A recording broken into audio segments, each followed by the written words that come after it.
The Sissy Duckling by Harvey Fierstein, illustrated by Henry Cole. Elmer was the happiest duckling in the whole forest. He loved to build things and paint pictures and play make-believe. He also enjoyed helping around the house and was especially fond of decorating cookies. Yes, Elmer was one happy duckling doing all the things he loved to do. Unfortunately, there wasn't a single other boy duckling who liked to do any of the stuff that Elmer did. Not one. They boxed while Elmer baked. When they built forts, Elmer made sandcastles. They had football game, and Elmer put on a puppet show. Sometimes Elmer played with the girls, but most of the time, he played alone. "You'll never get along in the world if you don't learn to play with others," Papa Duck told his son. "It's time you learn baseball." "How about I put on a halftime show instead?" offered Elmer. Papa Duck just shook his head. "What's the point?" Elmer asked. "I can't catch and I can't throw." "You don't have to catch or throw. Just hit the ball," said Papa, plunking a batting helmet onto Elmer's little head. "This is going to be a disaster," thought Elmer, as the first pitch streaked past his beak. "Batter can't hit, batter can't hit," chanted the catcher. Elmer snapped back. "Do I point out your shortcomings?" as the second pitch whizzed past his bat. The umpire called out, "Strike two!" "Swing!" hollered Papa. "Swing!" And another pitch flew right into the catcher's glove. "Strike three!" cried the umpire. "You're out!" "Really? I'm all done?" Elmer asked, tossing aside his helmet and bat. "Thanks for a swell time, fellas," he announced. "See ya in postseason." And then, to the amazement of all, he skipped merrily away. Elmer was getting ready for bed when he heard his papa shouting in the living room. "Sissy! They called him a sissy! Now I'm the laughing stock of the whole flock!" When Mama came to tuck Elmer into bed, it took all of his courage to ask her, "What's a sissy?" Mama sat down next to him and explained, "Sissy is a cruel way of saying that you don't do things the way others think you should." "How do they want me to do things?" "Just like they do," Mama said with a smile. "You're special, Elmer, and being special sometimes scares those who are not." "I don't want to be special," Elmer quietly confessed. "But you are," Mama said, holding Elmer close, "and one day you will amaze us all." Elmer arrived at school the next morning to find big bully Drake Duckling blocking his path. "No sissies allowed in my school," Drake squawked. Elmer faced him down, bill to bill. "You're just angry because I do things differently, but one day I will amaze you all."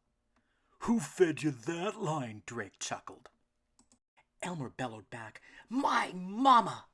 "What a sissy!" Drake howled, and the other ducklings joined in teasing Elmer until Mrs. Hennypecker appeared at the door. "I heard that," announced their teacher, "and you'll all stay after class until you learn to get along."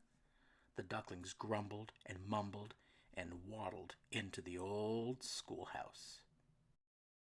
Because everyone blamed Elmer for having to stay late, he decided it would be wise to let them leave school first. He took a good look around before stepping out from behind the door. "Alone at last," he said to himself, and started down the path. "See, there's nothing to worry about." "Wanna bet?" came the thundering reply. Drake sprang from his hiding place, his fists raised for a fight.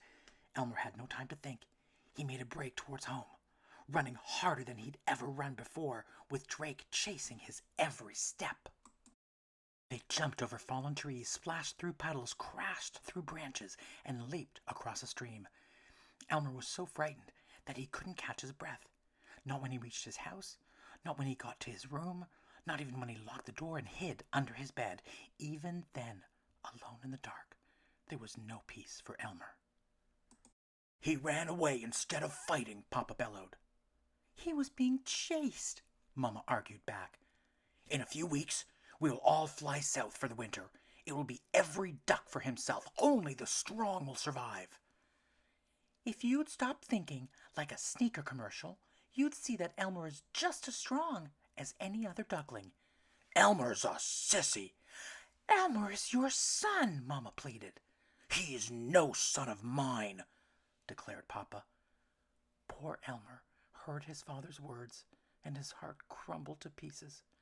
What do you do when your own papa calls you names?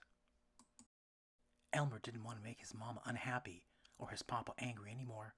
He filled a pillowcase with his paints and tools and a picture of his parents. He tied up the bundle and carried it away into the night. The forest was dark and silent.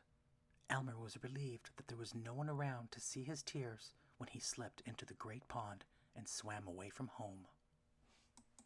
Elmer stepped onto the opposite shore and looked around.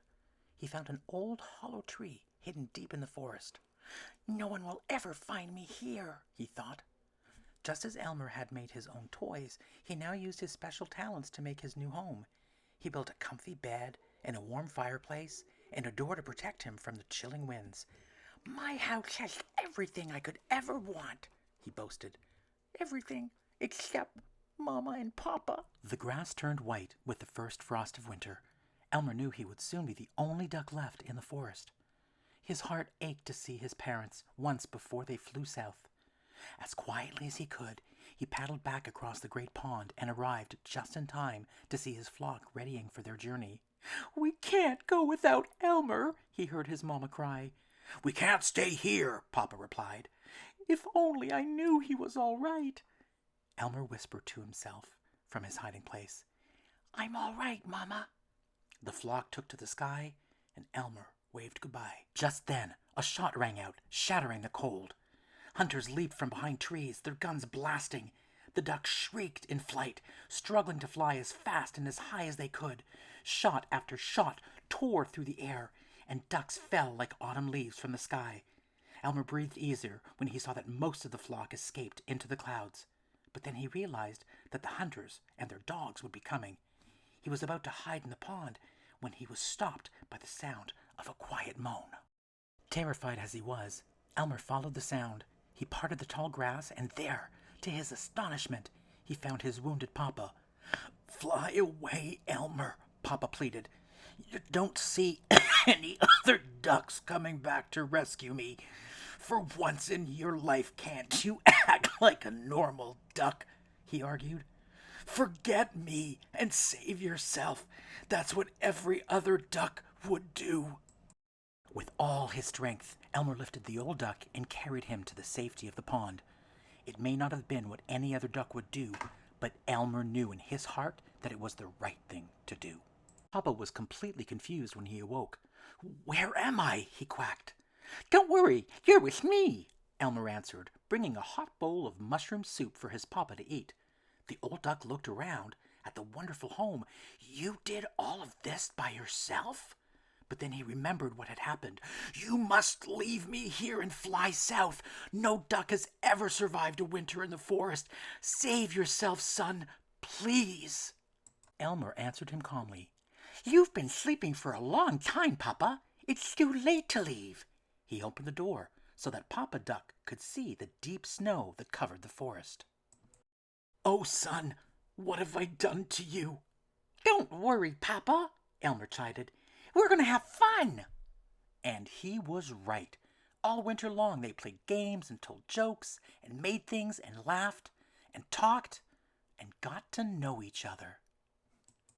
It was on a warm, cloudless morning that the sky exploded with the sounds of honking and flapping. Spring had come, and the ducks were returning home. They gathered in a large field to give thanks for the safe journey. As the newly elected leader of the flock, Drake Duckling asked for a moment of silence to remember all their fellow ducks who had not made it through the winter. And let's not forget the one shot by the hunters last fall. And Elmer, Mama called out. Don't forget we lost my Elmer, too. Now, who could forget Elmer? Drake chuckled.